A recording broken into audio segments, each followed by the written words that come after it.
And so speaking about other states, and with everything that's happening, particularly in Minnesota, Minneapolis. So Mayor Fry, because I just returned there and everything is outside of the cold that we were talking about. It's certainly definitely crazy over there.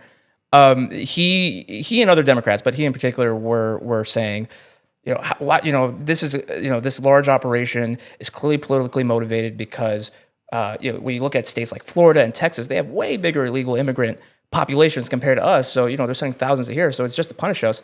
I have the answer, but I wanted to give you the chance to respond to him about why DHS doesn't need to send thousands more because federal we're agents. cooperating with DHS. That's why, and they don't have to worry about the resistance.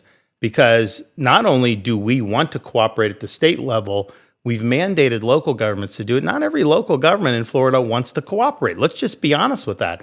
But they know, the mayors know, if they don't, then I can suspend them and remove them from office. And so they don't want to see that. So we have real teeth in our law to ensure that there's compliance with that. So it's a much different situation. But I'd also say, Florida, we're the third largest population state, right? So almost any metric you use, we're going to be 3 in terms of you have the number of this or that.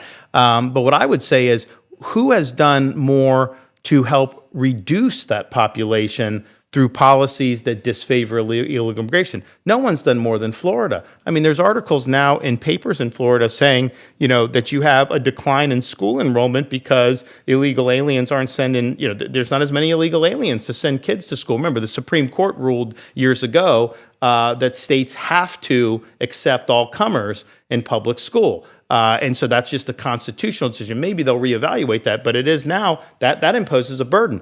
You've seen that decline in the state of Florida. You've seen RE Verify. You've seen all these different things. Whereas in Minnesota, what are they doing? They're a sanctuary jurisdiction. So they're inviting people to come in to their California invites them to come in. Ultimately, a state, the federal government, Biden, he was dropping people around the country.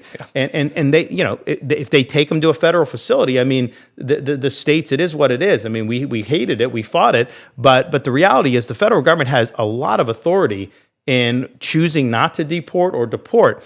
But what states can do is make the decision, okay, do you want to be hospitable or inhospitable? So now word on the street is, for people coming illegally, Florida's not where you want to go. Whereas, go back 10 years ago, what was Florida doing? Florida was giving benefits. Before I was governor, they gave benefits to illegal aliens. They did in-state tuition. People were pushing for things like that.